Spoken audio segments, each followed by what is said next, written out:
Francis Ngannou just went out there and proved the entire world wrong. Well, look, maybe not the entire world. There were some people who were giving him a shot, but most of those people were really just giving him a puncher's chance. This man just went out there and boxed with the heavyweight champion in the world for 10 rounds, and he looked good while he did it. Now, I made a video heading into this one. I said Ngannou had no chance. Look, he took that narrative. He completely flipped it upside down, ripped it up, man, threw it in the garbage. He went out there and showed that he knew exactly what he was doing. Not only did he have a chance, but by the time this was all said and done, it turns out that he had a better chance than most of Tyson Fury's opponents. Now, early in this fight, I thought it was interesting. Tyson Fury looked out of sorts, man. He looked like he couldn't quite get the timing, looked like he couldn't quite get the rhythm. Francis, on the other hand, was pretty composed. I could tell right away that Ngannou was moving a lot better than I thought it would. I could tell right away that he had a much better understanding of position and defense than I thought he would.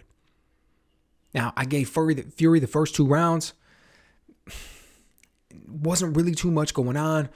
Wasn't really anything that big. He was able to control a little bit more of the action. He was able to land a little bit more of the cleaner shots. He was landing some jabs. But as I mentioned, neither man was really doing anything significant. Neither one had really taken control. These were just some feeling out periods.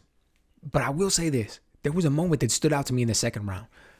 Fury threw a jab to the body, and Francis countered him with just a quick little left hook.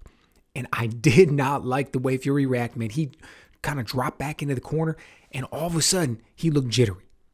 He looked all jittery, and then he initiates a clinch, and I thought, he looks like he felt that little left hand. He looks like that was something that he didn't quite expect. And then also in that round was the first time that we saw Ngannou go southpaw.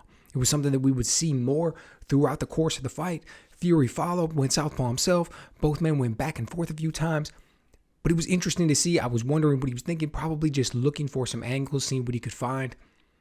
But then we got the third round, man, and that is when everything changed. Ngannou came out. Instantly, you could tell that something was different. He comes out, he's more aggressive. And as soon as he's aggressive, he starts seeing more success. Within the first minute of that round, he's working behind that left hand more. He's using the 1-2, following up with a heavy left hook. And he was just taking the fight to Fury far more in that round than he was in the first 2.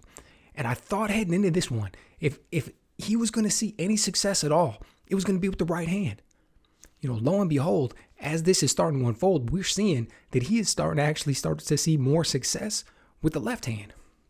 And that all culminated with this big counter left hook. Fury steps in behind this 3-2, right? Left hook, right hand combo. And Francis didn't budge, man. He just sat down here and he just fires off this counter left, and it catches Fury kind of right on the ear, maybe right on the high on the head a little bit, and it just sits him right down. Now look at the way he is looking here. Look at the look in his eyes. You can tell not only was he surprised, he was hurt. And I thought, to be perfectly honest with you, I thought at that point that there was a chance that it was going to be over with. I thought, man, we know the type of power Ngannou's got. We know that he's an athlete. You've got Fury looking this way. He's hurt. There's still time left in the round. It's going to be game over. I mean, that was a great shot by Ngannou. He just held his ground here, man, and he just let that go. Look at this. This is a 3-2 by Fury. Look at this problem here. He comes off with it 2 times in a row. 3-2 misses, 3-2 misses.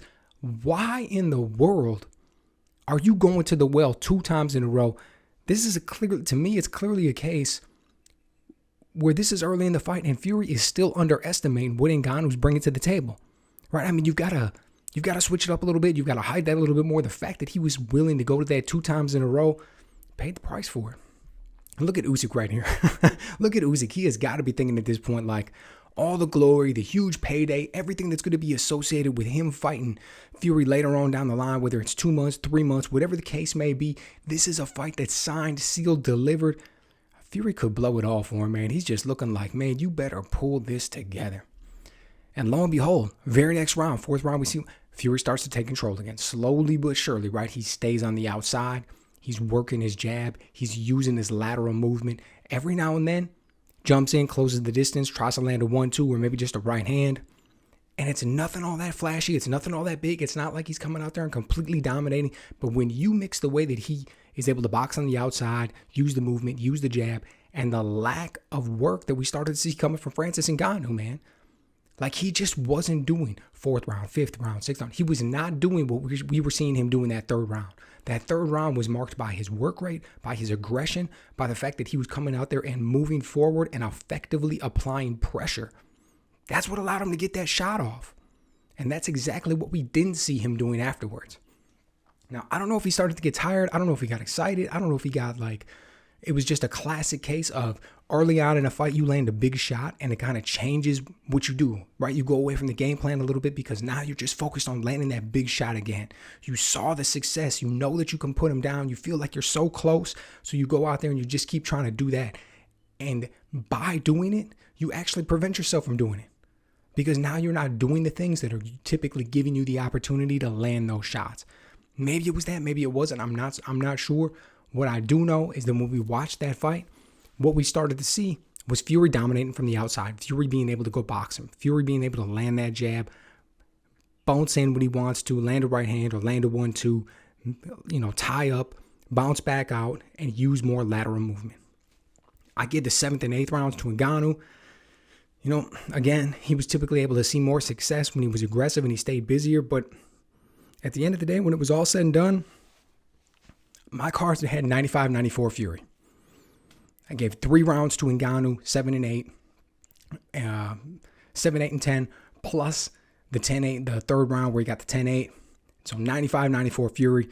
There's a lot of people that agree with it. I'm sure there's some people that consider it a little bit controversial if you switched even one round. Like, let's say you would have gave the second round to Ngannou. I mean, that's it. That's all it's going to take. You're going to flip that one round and it's going to go from 95-94 Fury to 95-94 Ngannou. So it was a really close fight. At the end of the day, I wasn't upset with the decision. The 96-93 card was pretty bogus. Pretty bogus. Hard to justify that one in my opinion.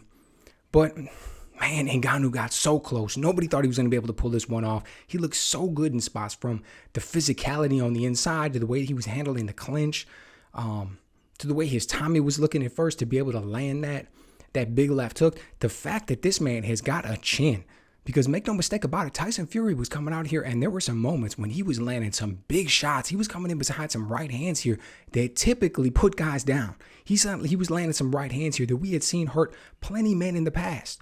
Whether we're talking about Chisora, whether we're talking about Dillian White, whether we're talking about Deontay Wilder, there's a whole host of guys in the past that have been hurt by Tyson Fury. And he was coming in here and he landed some clean, big shots on Ngannou, and the man didn't budge. We saw him stand up when Stipe Miocic was landing some big shots on. The man didn't budge. Right? Francis Ngannou has got a chin. What would have happened if he would have maintained the aggression, the pressure, the work rate that we saw him utilizing in that third round?